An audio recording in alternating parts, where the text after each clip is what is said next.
Good day and welcome to Predators Proclivity, where we look at data from the season for the NHL Nashville Predators and make comments upon it. I am your host, Preston Proctor. All right, so what do we got? We have a back-to-back this weekend. Today and tomorrow, I'll be covering both of the games to make it easier on me. But yeah, so they got a back-to-back, and then they play one game and they have another back-to-back. So a couple of back-to-backs in a row here. These two are both on the road. The next back-to-back is a road and home back-to-back, which seems a little rude, but that's what it is. And then after that back-to-back is the 2-week break. So we've got 5 games before the break. The playoff watch, postseason watch, 49 games in, 33 games left. They have 43 points, 50 needed for an estimated 93 points for a wild card spot. So with the 2 losses, the wiggle room is down to 8 games. So 33 games left. They need to win 25 of them. That's a pretty high percentage. 8-game wiggle room. The last 2 losses were not fun, but still possible. Still possible. Yeah, 5 games left, and the last 6, I thought they needed to. Well, I wanted them to win them all, but they need to win at least 4 of these 5 remaining. To give the fans some hope. I don't know what the front office is thinking about, but I'm guessing it's not thinking about the playoffs. Nothing new on the transaction watch. There was a trade yesterday between Philadelphia and Calgary. Philadelphia looking pretty much out of the playoffs, and Calgary trying to get in or stay in. Didn't really didn't see any stats that I thought stood out for either of these. But one of these played forward Owen Tippett. So I didn't really, it's not really the massive trade that we saw between Carolina, Chicago, and Colorado. And I don't know what Calgary wasn't in that because they also have their name also starts with a C. So I guess they felt left out, and they traded away Andrei Kuzmenko and Jakob Pelletier for Morgan Frost and Joel Farabee. So Calgary also sent a 2nd-round pick and for 2025 and a 7th round for 2028. According to the story, I guess they've kind of been bouncing the ideas for that trade around for a while, and it finally came together. And yeah, that's what Colorado said too. I don't know if that's just standard boilerplate. But, so there was a trade, Philadelphia-Calgary. Again, I think during the 2-week 4-nation standoff that you'll see that there'll be a lot more discussions. Maybe the trades won't be announced, but maybe afterwards. I don't think there's a freeze like there was over Christmas, but anyhow. So that is that. So as far as the Predators are going, they are on a 2-game road trip, and it is back-to-back. Both of the teams that they are playing are last in their respective divisions, Buffalo and Pittsburgh. Buffalo, this is the first game of 2 versus Buffalo, and we will also meet Buffalo in another back-to-back to end in this 5-game series before the break. So both games against Buffalo are going to happen, roughly in a week, a little over a week.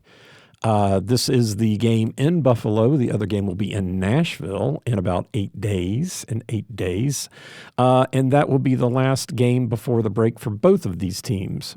So that's how the series with Buffalo is going.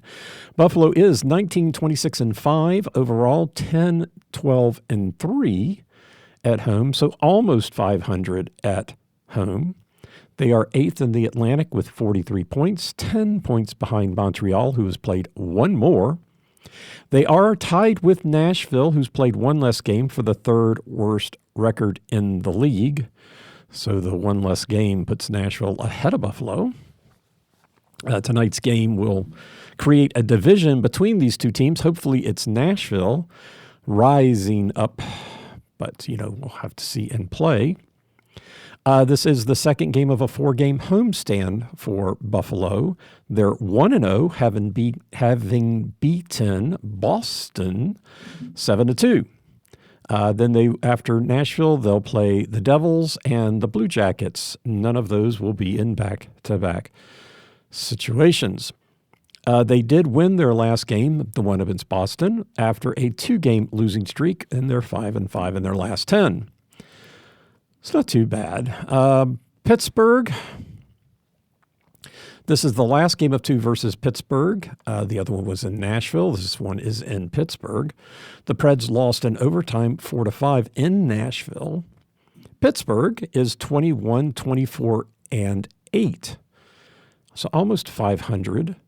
They are 12-10-3 at home. So they do have a winning record at home. They are 8th in the Pacific with 50 points. They are 2 points behind Philadelphia and the New York Rangers. The Rangers have played 3 less games, though. They do have the 7th worst record in the league, tied with St. Louis, who has played 2 less games. And this is the first of a 2-game homestand. Is that right? It doesn't look right. I really need to get better about this, but hey, then what would I be sitting here wandering through? It is. It says my notes it's a road trip, but it is a homestand, and they do play the Devils. I did get that part right. So they play Nashville and then New Jersey. Oh, poor them. They get a back-to-back to end right before the break to playing the Rangers and Philadelphia. But there you go. But I don't care because they're not playing Washington, so I won't be tracking that. And I don't have to worry about them again because this is the last game against them. Let's see. They won their last game just like Buffalo, but after a 3-game losing streak. And they haven't won 2 in a row since mid-December when they beat L.A. and Nashville, the other meeting between Pittsburgh and Nashville. Both of those games, L.A. and Nashville, were won in overtime by Pittsburgh. Personnel changes, pretty good for Buffalo and Pittsburgh. Not a lot of injuries, at least being reported. For Buffalo, number 12, left wing Jordan Greenway on injured reserve since the 27th. He's expected to be back for tonight's game. No notable data. And they did recall center, number 48, center Tyson Kozak from the Rochester Americans. So that's the changes there. Jordan Greenway on injured reserve, but expected to be back. And then center. Neither of those players have really a lot of stats to talk about. Pittsburgh missing Evgeny Malkin. Number 71 center, Evgeny, I'm sure I'm not saying that right. I should know how to say it. Malkin, injured reserve from the 27th. He's not expected back until after the break. This is the 22nd. Yeah, so it's the February 22nd. So it probably sounds worse than it is because of the break. He's only played 47 games so far this year. The Pens have played almost the most in hockey. They played 53 games, so Malkin has missed 6 games, and he's 4th in assists with 25. The people ahead of him have 26 and 28, so I think he would be higher on the list if he had played the other 6 games, but he didn't. So we won't be talking about his stats very much. And then for Pittsburgh, they recalled number 18 right wing Jesu Puljujarvi, I guess, from the Wilkes-Barre Scranton Penguins. The Wilkes-Barre Scranton Penguins. I went to Wilkes-Barre once. There's an insurance company up there I had to work with for about a week. It was middle of winter. I guess the big attraction there is a coal mine tour, and I did not go on that because it was winter, and I thought it would be really cold. And then I was only there for the week anyway, so I'd have had to do it at night, and I don't even know if it was open. But that's all I remember. What I guess the TV show, The Office, is in the Scranton area. But yeah. Anyway. Players to watch, people to watch. Got a few for both teams.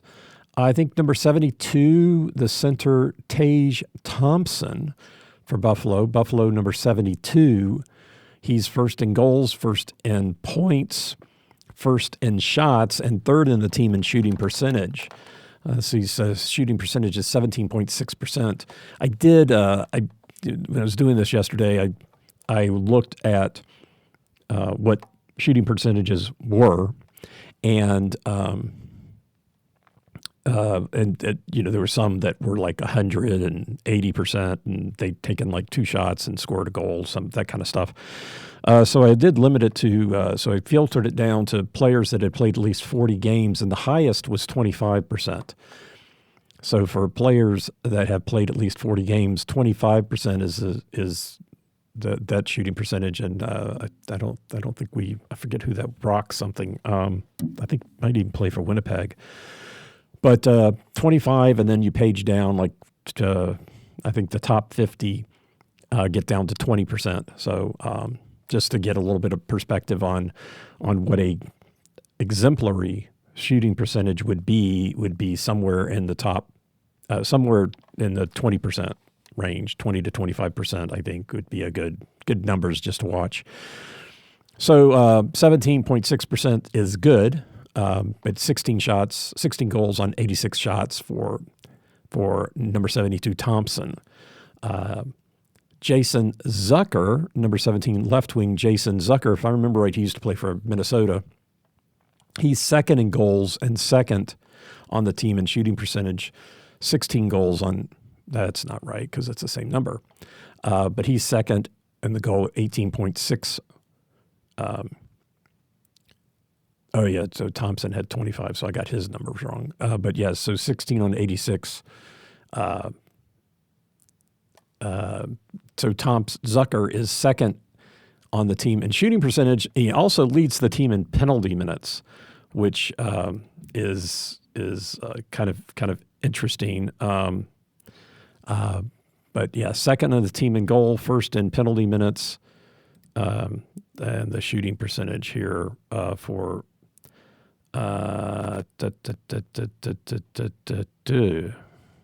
what? Anyway, so I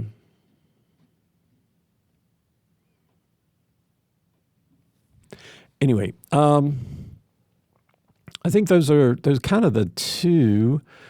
First on the goal, first in shooting percentage. This is, make sure I've got that. Ryan McLeod. Ryan McLeod, a center. He's second and plus minus with 7. But he's first on the team in shooting percentage, 10 goals on 51. Kind of reminds me a little bit of the Zvechkov numbers. And so that's really the reason I put it up there. I don't think he's played, let's see, he's played, played 47 games. So he's played a lot of games, just doesn't score a lot. Doesn't take that many shots either, 51 shots. So yeah, 10 goals on 51 shots.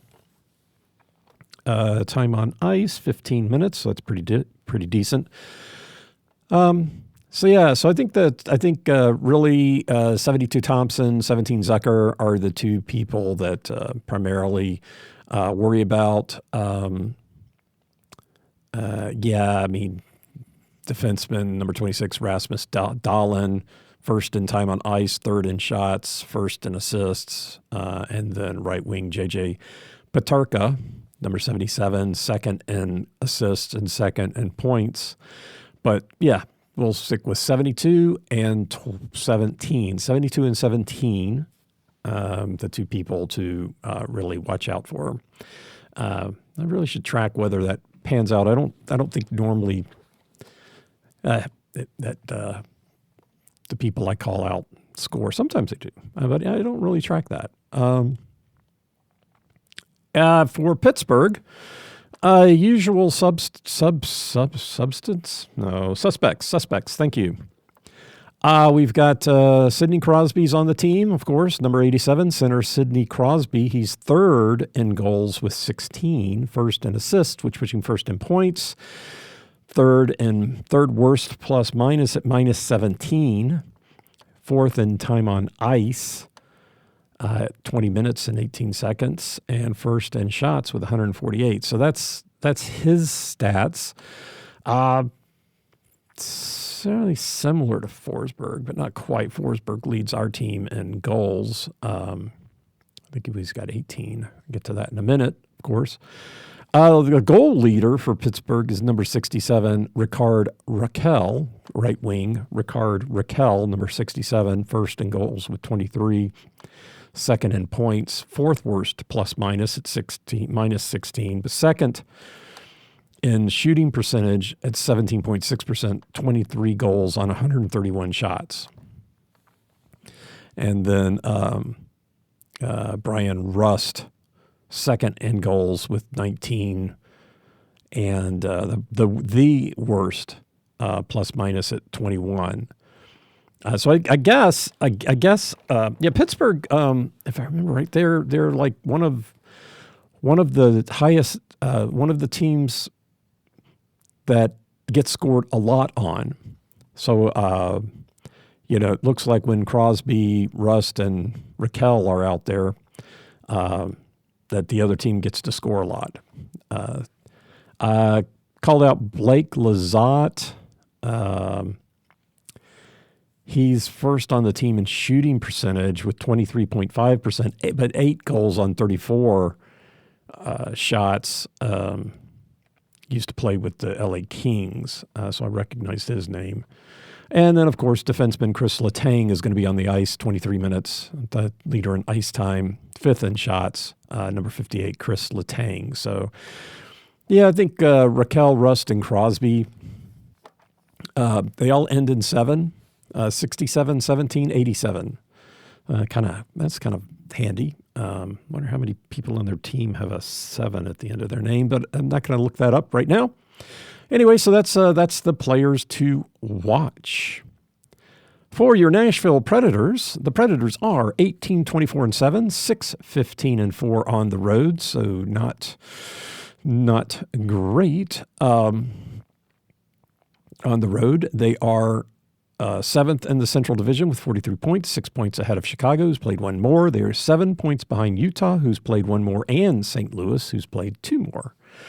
So 7 points behind Utah and St. Louis. A lot of discussion around Utah with regards to their upcoming name change. They wanted to be the Yetis, and the patent office didn't like that. I guess the hockey team and the cooler company, the Yeti Cooler Company, tried to come to some mutual agreement and were not able to. So they, since they couldn't get any agreement with the Yeti Cooler Company, they decided that to stop pushing forward with that. And so over the next 4 games, maybe starting last night, fans get to vote on the choices, which, if I remember right, was like Wasatch, which the Wasatch Mountain Range is near there, and I forget what the other name was, but that was new. Apparently, they had Yeti was the number 1 vote getter. They in the top 4, whatever the other ones. It's not Monarchs, but starts with an M. was the was the top vote getters, but they decided to have the fans choose between three names,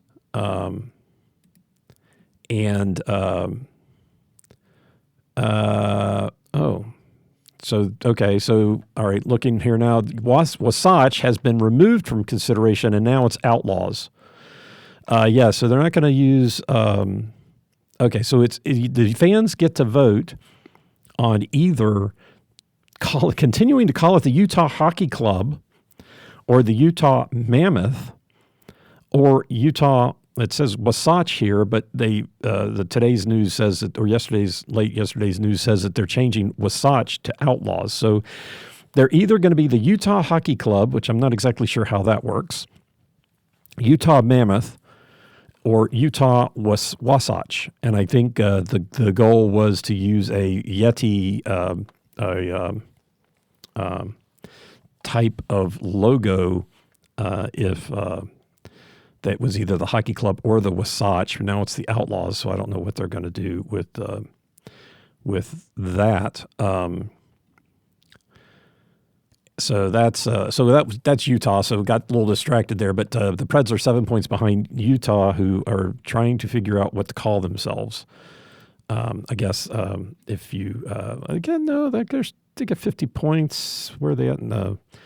They still have a chance of making the playoffs. So I guess whatever. They got to figure out their name anyway. So that's the continuing Utah story. For the Preds, they've got these two games. We're talking about the Nashville Predators, the Buffalo and Pittsburgh games. Buffalo tonight, Pittsburgh tomorrow, and that's the whole road trip. After that, they come home for one game versus Ottawa, and then go into the break with back-to-back with Chicago and Buffalo. Chicago on Friday and Buffalo on Saturday. So the next Friday, Saturday will be another back-to-back. And between this back-to-back and that back-to-back, they play Ottawa Tuesday night. Personnel changes. Still seeing Jankowski and Lazan in some places and not on others.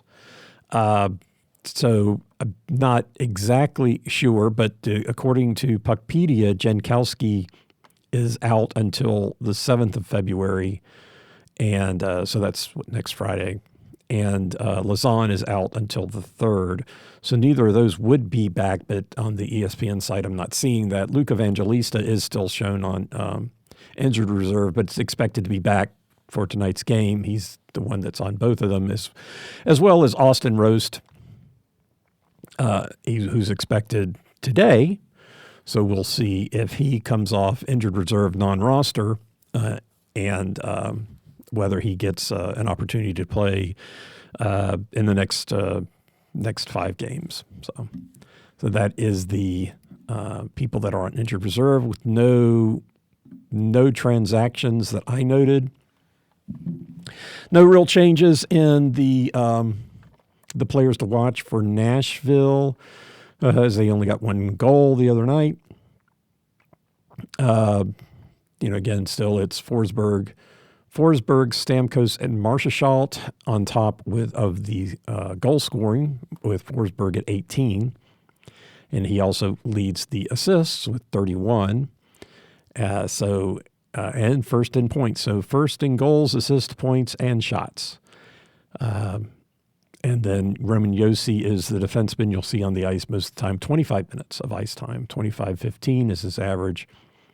Blankenberg still at 11 for his plus-minus, and still managing, I guess, not to be on the ice when Anaheim scored their 3 goals, so good for him. And then Zvechkov is still first on the team in shooting percentage, 18%, 6 on 33 shots. The Preds still have 4 players above 0 plus-minus, Wilsby, Gravel, and Nostra, in addition to Blankenberg.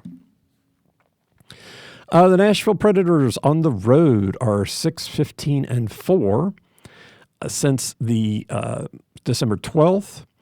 They are 4-6-0 on the road, almost 500. I guess if they win these two games, they will get to 500. Overall, since December 12th, they are 11-8-1. So a couple of bad losses and setbacks because of that. And the game the other night, the Preds did not get the first goal, which continues the streak of I guess it evens it up 2-2 with for the Preds at home and not getting the first goal. They're 2-2 now, 2 wins, 2 losses at home during this 12-game streak. On the road, it'd be kind of interesting because it is very polarized. On the road in these 10 games, 4 times the Preds have gotten the first goal, and 6 times they did not. And the 4 times they did are wins. The 6 times they did not are losses. So that is an amazing trend. I'm a little nervous about the not getting the first goal now because of how precarious their play is. It seems to be. Thought they had turned a corner and would play better, and then not so much against Anaheim. So you really expect them to start scoring a lot more, and that did not happen. Against the next 2 teams are good opportunities because both of these teams give up a lot of goals. So, maybe that will change. But that's the first goal overall since the 12th. When the Preds get the first goal, they're 9-0-1. So that's pretty good. And when they don't, they're 2-8. So that's overall at home and overall 9-0-1. So they have not lost in regulation since what was the? I guess the game was on the 10th, but starting on December 12th. To get the first goal, they haven't lost in regulation, and only once they lost in overtime. So maybe a little too strong there. Winning by period. Let's see, they're on the road, so they're not. They have a losing record on the road, 2-3-5 in the first period, 4-5-1 in the second, 3-5-2 in the third. So they have a losing record in all 3 periods on the road. Again, all of this since December 12th. Looking at the correlations, let's see here on the road. There we go. On the road, when they've won the third period 3 times, they won the games. 3 times they lost the third period 5 times, and they lost those 5. And the 2 ties were split 1-1. Take away the empty nets, which I like to do. It becomes 2-1 winning when they win the third period, and then 1-2 when they lose. But that's removing empty net scores. For the second period, 4 times they've won the second period, 3-1 game record. 5 times they've lost it, 1-4 as the game record. And then coming back to the first period, twice they've won it, and they're 1-1. And 3 times they've lost it, and they've lost all 3 of those games. And the ties are 3-2. So they're if when they don't lose it, they're 4-3. So none of that looks terribly encouraging, but that's what the stats are. 1-1. So looking at the road games, so far they have not won the first and won the second period. Was starting to do the analysis where they would win, lose, or tie the first, and then win, lose, or tie the second, and how did that work out? And overall, I guess it would be the best way to look at it because the data set is so small. Winning the third period, the first period, and then losing the second has happened twice. They're 1-1. When they tie the first and then win the second, they're 3-0, 3-0-0. When they tie the first and lose the second, they're 3-0 or 0-3-0. They're 0-3-0. So I lost all three of those. And the thing that has happened the most is that they win the first and lose the second, and that's happened 4 times in the stretch, and they're 2-1-1 in those games. So it's the when the transitions, between the sync ups between the first and the second period, how they fare. So it looks fairly evenly distributed. 3 times they've won the first and won the second. 3 times they've tied the first and won the second. 3 times they've tied the first and lost the second. And then, so 3-3. Those 4 circumstances are the ones that have happened the most. So win, lose, and then tied. So losing the first and then winning, losing, or tying the other period is the scenario that doesn't happen as much. So I guess they're not losing the first period, but I don't think that's right.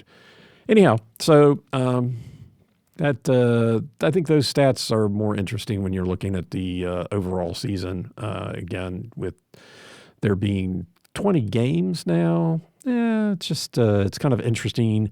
20 games overall is significant, but these individual situations only happen like 3 times, not necessarily so much so. As we did the correlations between the wins and the period wins, and then getting back to the period. Well, of course, the winning goal was scored in the second period the other night, which continues to have that percentage go up. Now it's 50% in this span. The winning goal being scored in the second period for the Preds when they win the game. 45% of the time it's the second period, and for the opponents, 56% of the time it's in the second period. And then even looking at when the home team wins, 46% of the time, when they win, they get the goal in the second period. And when the road team wins, 57% of the time, it's in the second period. So the second period is that is just when the winning goal is being scored in Predator games this year, and that those numbers are just for this recent set of games, which happens to be 20 now. But even looking overall, 39% of the time it's in the second period to 27 in the third, so 19 games into 13. That's looking a little bit evener. The Preds are evenly distributed, 33% in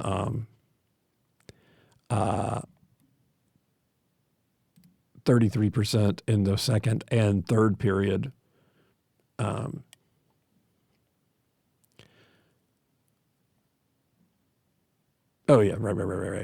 18. I thought my numbers weren't looking right. They've had 18 overall wins, and so 6 times for the Preds, the winning goal has been in the second period, and 6 times it's been in the third. For the opponents, 13 of the 24 losses, 13 of them are in the second period. So that's 42%. For the home and road win, it's looking overall this season, looking about even. 35% the home team wins, which is the highest, 11 times, and 44% the road team wins, getting the goal in the second period. The home team versus road team, it's 31-18. So last year, I think it was pretty even, 40-42. This year, it's definitely skewed towards the home team winning. and the home team winning and the home team getting the winning goal in the second period, which, of course, here in Nashville against Anaheim the other night was not the case, but that is what the stats show overall. Goal scoring. Let's move on to goal scoring. And so the Preds got a goal in the first, as did Anaheim, and then Anaheim got a goal in the second and third. So there is so the Preds are still have a 1-goal advantage overall in this span of games. In the first and in the second, they're being outscored by 2, and in the third, outscoring by 2. And then, of course, I like to take out the empty net goals, and there's a 2-goal differential there. So it taking out the empty net goals, it's actually 15-15 in the third period in the scoring. So the only period that the Preds have an advantage in is the first period. And at home, which they have a decent record in the span period, they're even 10-10 in the second period. They've got an advantage in the first of 12-7 at home. And 13-10 in the third, but we're playing on the road. So on the road in these games, they are being outscored by 4, by 50%, 8-12 in the first. They're closing the gap in the second. They are being outscored by 2, 12-14 in the second, and being outscored by 1, 10-11 in the third. And taking out empty net goals, it's all the same because both teams have, both Preds and the opposition have scored 4. So it's 6-7. So they've kind of actually taken out empty net goals. It's a little anemic in the third period for the Preds in this time period, which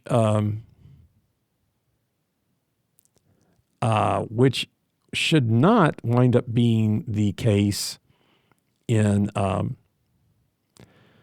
these two games, because being scored against is like the forte of both of these teams. The Pittsburgh Penguins are first in the league of being scored against in the third period, giving up 72 goals. 72 goals to Buffalo being 66, which puts them fourth. The Preds' 53 goals is 19th. Overall, Pittsburgh is second in the league in giving up goals, so they're sixth in the league in giving up goals in both the first and the second. So sixth in the first period is actually 52. In the second period, it's 61. But sixth in the league in both of those situations. The Preds are 13th in the league overall in being scored against. Buffalo 7th. And as I said, Pittsburgh 2nd. Buffalo stingy in the first, more so than the Preds. So both of these teams are in the bottom half of being scored against in the first period. The Preds are 22nd in the league, with Buffalo being 27th with 37. And the Preds 39 goals to the Penguins 52. But for what they don't give up in the first, Buffalo is giving it up in the second and third. They go from only giving up 37 goals in the first period to 63 and 66 in the second and third, which is fourth in the league in both of those. So the Predators are ninth in the league in the second period. So the second period, all three of these teams give up a decent amount of goals. The Preds being the stingiest of these three, and Buffalo being the stingiest in the first period. But in the third period, Pittsburgh, Buffalo first and fourth. So they're don't know what the situations were going into these games, how many empty net goals there were. It didn't, it kind of plays into the mix as well. But there are and opportunities to score in these games. Pittsburgh has made recently made a goaltender change. The starting goaltender they had for the last 4 years, in the middle of January, they put on waivers and sent down to the AHL. I suppose somebody could have picked him up, but he's getting paid pretty good, so pretty safe putting him on waivers apparently. So now he's playing in Wilkes-Barre Scranton, although Jari is the goaltender's name. Some of the posts I saw said the team below Wilkes-Barre was what was it? I forget. Started with an N, but some of the people were talking about how they were going to go ahead and buy Jari's jersey in that team, the team they get sent down from. They get sent down from the minor league team. And that has not happened, but funny. And so that's scoring. So there's these the two teams that we're playing get scored a lot against. Buffalo, not so much in the first, but more so. The Preds have given up 157 goals this year, and Pens are 189. So they've given up a lot of goals. As far as scoring goals goes, Buffalo and Pittsburgh not scoring at the same rate they're being scored against. They're 14th and 15th in the league in scoring in the league with 154 and 153 goals, 154 for Buffalo. To Nashville's 130, so Nashville is 31st in the league in scoring goals. Buffalo pretty even across the board, oddly enough, 54, 49, 49 in scoring. So their first period looks really good, a 17-goal differential. But that gets wiped out in the second and third period. And Pittsburgh, pretty even, 44, 49, 54, gentle increase of 5 goals a period. But that gets wiped out from the start with all the goals they are giving up, especially the 18-goal differential in the third period. So that's pretty significant. The Preds, even in scoring, 41, 42, 45. Scored against, stingy in the first period, 39. And then getting wiped out in the second and third, 58, 53. So the most goals the Preds give up is in the second period, which is no real surprise. Versus Buffalo and Pittsburgh give up more goals in the third period than they do the second. I guess you have to look at these numbers, and Pittsburgh probably looks at these numbers, and the fans go, "Well, I know we pay goaltenders, but they don't really seem to be that effective." So yeah, lots of goal scoring for these teams. So then, taking a look at the penalty situations, Pittsburgh, 26% of the time scores on the power play. So they've got 39 of their goals and 150 opportunities. So sixth in the league on the power play, 17th on their penalty kill. So the Preds have definitely the best penalty kill of the three teams, with Buffalo being 23rd, having 34 goals scored against them and 149 opportunities. So 3 more opportunities than Pittsburgh with 3 more goals. They have 2 more opportunities than the Preds, with the Preds giving up 7 less. So the Buffalo has the worst, I guess, penalty kill of the group. The Preds being the best, and somewhere in the middle, 81% to 78 and 77. So the percentage wise are not huge. So that's where that is. And then as far as on the power play, Buffalo is pretty anemic from the league standpoint, scoring 25 goals on 147 opportunities, which is 3 less opportunities than Pittsburgh, but Pittsburgh scored 14 more goals on those opportunities. Buffalo, 17% of the time scores on the power play. The Preds, 21%, so basically 1 in 5 to 1 in 7. No, 14% would be 1 in 7. 16% would be 1 in 6. So 1 in 5 for the Preds, 1 in 6 for Buffalo, and 1 in 4 for Pittsburgh. So don't really want to go shorthanded against Pittsburgh, but with Malkin being out, maybe that's different now too. So a little different situation. But yeah, so Buffalo and Pittsburgh definitely give up a lot of goals, and yeah. So hoping, don't want the games to go real long, but it would be nice to see the Preds put up a bunch of goals. I'm not lying when I say that. Don't want to see them give up a lot, but I would like to see them score a lot. So that's their power, the penalty situations. As far as momentum goes, Buffalo has won their last game, both Buffalo and Pittsburgh winning their last game. Buffalo had lost 2 in a row, and Pittsburgh had lost 3 in a row. Buffalo is 5-5 in their last 10, and Pittsburgh is 3-7. So Buffalo kind of holding their own. Pittsburgh, which is a better record, kind of slipping a little bit. And Nashville lost their last 2 after winning 5 in a row, and so they're 6-4 in their last 10. The 2 losses notwithstanding, still a little bit better with regards to where they're at in the season. Oh, excuse me. Goaltenders, Buffalo, I wanted to call them the double L, double letter. Ukko-Pekka Luukkonen. Ukko-Pekka Luukkonen. Double K in the first name, double K in the middle name, W, double K. Oh, just double K. I guess double K. Hey, double K. I'm sure they just call him Luke, but double K would be kind of fun.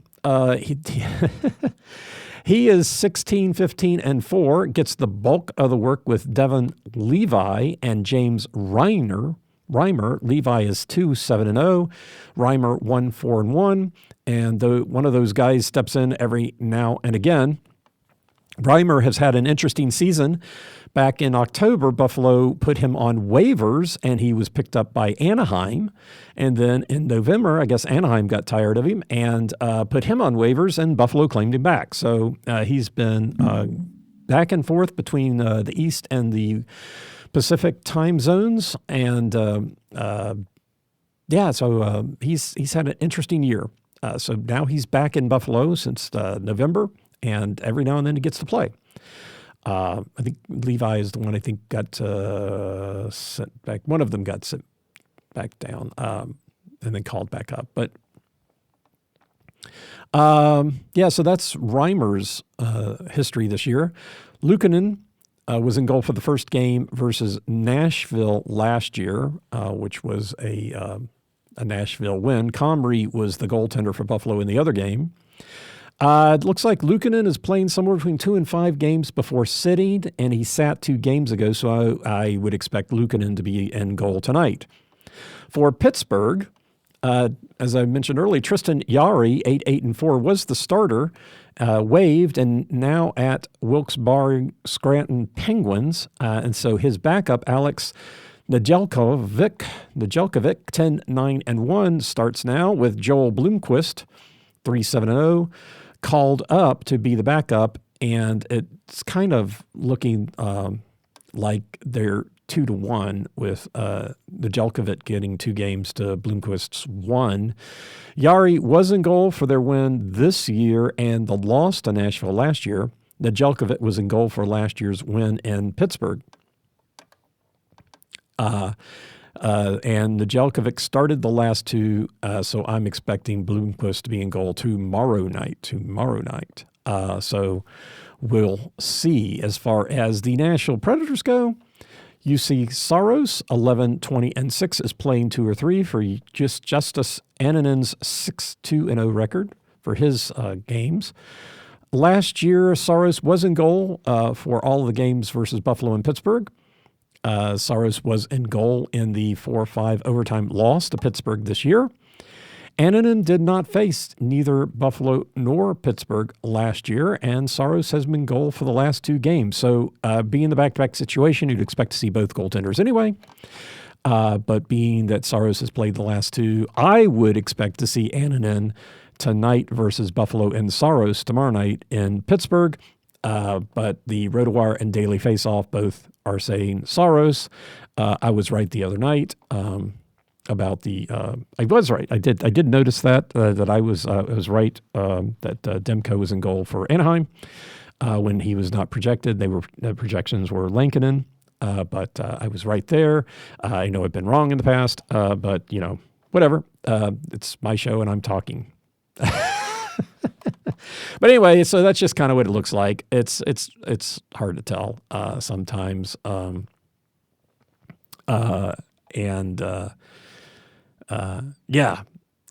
that's the goaltenders. Buffalo but as far as the matchups with the team, Nashville was 2-0 versus Buffalo. The Preds scored 2 goals in 3 periods to Buffalo scoring 1 goal in 3 periods. It was just kind of really interesting. In the first goal, the 2 goals and the 1 goal, the end result was 2-1. They didn't score that in the same period, but in the second game, the Preds would score 2 and Buffalo would score 1, or neither would score. So 3 periods and twice the Preds scored 2 and Buffalo scored 1. Just that kind of symmetry. I just kind of look at that and I go, wow, that's kind of really interesting. For Nashville last year, the Preds, as far as the periods go, they won 3, lost 1, and tied 2. So pretty good for them. And the Preds got the first goal in both. And this is the first time they're meeting this season, so no stats from this year. As far as Pittsburgh goes, last year Nashville was 1-1 against Pittsburgh. This year so far they lost in overtime in Nashville, 4-5. Last year the winning team got 2 goals to the losing team's 0 in the first period. That was not replicated this year, but I think the Preds got 2 to Pittsburgh's 1. But last year at the end of the first period, the score was 2-0 with the winning team having the winning record. Interestingly enough, Nashville lost the second period in the game that they won and lost the second period and won the second period in the game that they lost. So whoever won the second period lost the game. And that was the same situation that happened this year. So the winning team lost the second period in the last 3 games with Pittsburgh. Very weird, but that's how it goes. I don't know how I feel about that now. As far as the game tomorrow night, this year the Preds got the first goal, but lost, and the winning team obviously got the first goal, shutting out the other team in the first period last year. So last year the winning team got the first goal. This year, the Preds got the first goal, but lost the game. Another interesting thing, last year, the first game of the year went to overtime, and so did it this year, with different results. Last year, the Preds won. This year, Pittsburgh won, game being 3-2 and 4-5. All right, so that's how they kind of played out. And so kind of wrapping things up. So the Nashville Predators are playing Buffalo tonight and Pittsburgh tomorrow night. For tonight's game, number 72 and number 17, primarily to watch, 72 and 17, Thompson and Zucker. Let's just, okay, we'll just don't throw that in. 72 and 17, Thompson and Zucker. And the interesting thing is, not only does Zucker score goals, but he also gets in a lot of penalties. So expect to see that. So 17 and 72. And then again, Pittsburgh, everybody that ends in a 7, if their number ends in a 7, look out. It's probably more than just these 3, but It's fun to say. 67, 17, and 87. Raquel, Rust, and Crosby. Yeah, I guess R near the beginning of the last name. If it was Rosby, it would be perfect. Raquel, Rust, and Rosby is 67, 17, and 87. What's that? Could be Scooby-Doo. That was terrible. Terrible, I'm telling you. All right, so those are the players to watch. So anyway, the Nashville Predators have a back-to-back situation on the road. Buffalo, Pittsburgh. They're going to come out of this. They're going to win both these games. They're going to win both of these games. That's my prediction. I don't know what the score is going to be, but it should be. Well, now that it looks like it's a lot. It'll probably 1-0 games. So watch out for that. But yeah. Anyhow, that is the Nashville Predators for this weekend. Thanks for listening. I'm Preston Proctor, and you've been listening to Predators Proclivity.